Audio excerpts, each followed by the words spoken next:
और सभी मेरे भाइयों बहनों माताओं, जनक भाई दवे, उनका भी नाम भूल गया, परमार साहब, और सभी को मेरा सादर सादर प्रणाम।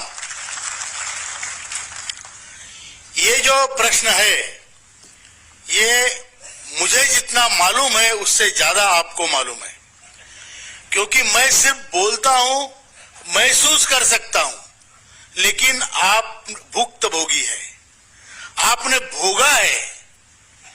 पूरी जिंदगी हर महीने आपने पेंशन के लिए पैसे भरे हैं। पहले 417 भरते थे, फिर 541 भरते थे, अभी 1250 भर रहे हैं, पूरी जिंदगी हर महीने। क्योंकि आपको 60 साल की उम्र के बाद ये अपेक्षा थी, ये वादा था कि आपको पेंशन मिलेगी और रिटायरमेंट के बाद मरने तक की आपकी जिंदगी एक डिग्निफाइड, इज्जत की जिंदगी हम जिएंगे और इज्जत की मौत हम मरेंगे। जो हमारे संविधान ने भी हमें अधिकार दिया है कि हर नागरिक इज्जत की जिंदगी जी सकता है, life with dignity and death with dignity.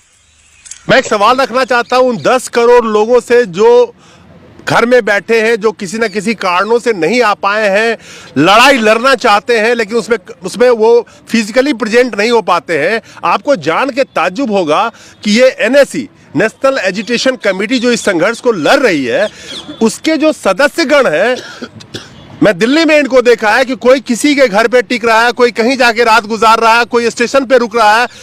आप समझिए कि जो संस्था 10 करोड़ लोगों की लड़ाई लड़े, अगर वो 10 करोड़ लोग 1 रुपया भी उस संस्था को अगर रोज दे तो 10 करोड़ रुपए बनते हैं। अगर 10 करोड़ को छोड़ दीजिए, सिर्फ 10% लोग ही, यानी कि 1 करोड़ लोग अगर 1 रुपया संगठन को रोज दे तो 1 करोड़ रोज की होती है। और ये वो संगठन है जो उन्हीं की लड़ाई लड़ रही है।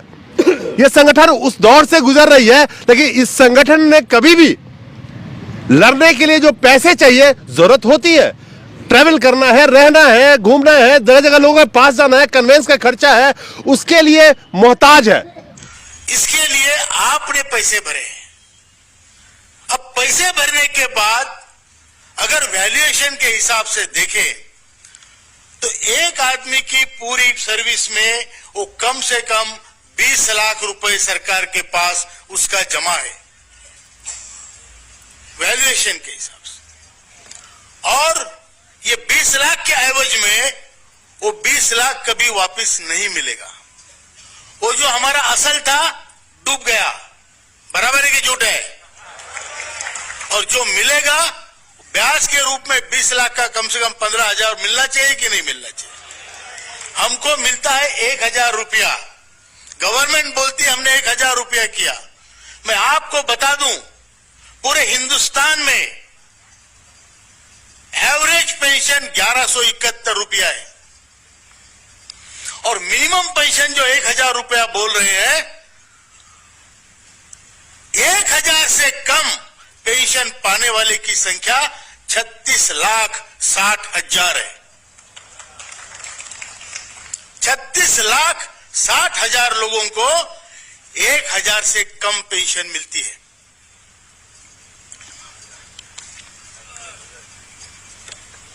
1,000 से कम पेंशन में 700-800 रुपए में एक बूढ़ा, एक बूढ़ी, उसको आप बोल रहे हो जाओ जियो, जी लो अपनी जिंदगी, हमने आपको 800 रुपए दिया है, बराबर की झूठ है?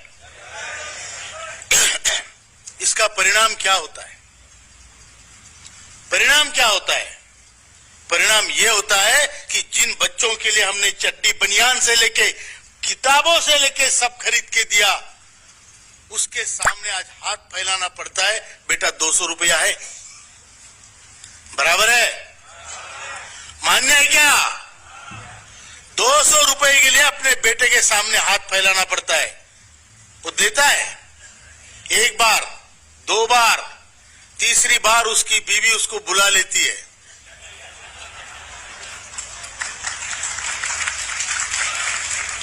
बोलती है जिंदगी में तो इसने हमारे लिए कुछ किया नहीं, अभी भी 200 रुपए मांग रहा है। पक्का जुआ खेलता है, बराबर है। अपमानित होकर जीना पड़ रहा है। हमारे ही घर में, हमारे ही बच्चों के सामने हमको आज अपमानित होना पड़ रहा है। और जो हमारा स्वाभिमान था, लोग हमें नमस्कार करते थे, सलाम करते थे, राम राम करते थे, आज हमारी उस गली मोहल्ले में, हमारे घर में कीमत बिल्कुल नष्ट हो गई है। हमारी परिस्थिति उस झाड़ू जैसी हुई है जिसने पूरा घर तो झाड़ लिया, बाद में दरवाजे के पीछे उसको रख दिया, बराबर है। वो पोतरे जैसी हुई है, पूरा पोतरा कर लिया, घर को साफ कर लिया, बाद में 4 पानी से निचोड़ के सुखा दिया।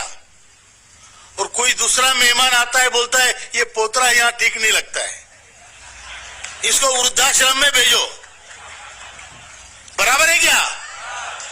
ये हमारी हालत हमारे देश की इस व्यवस्था ने की है। ये इंपॉर्टेंट नहीं है किसकी गवर्नमेंट है,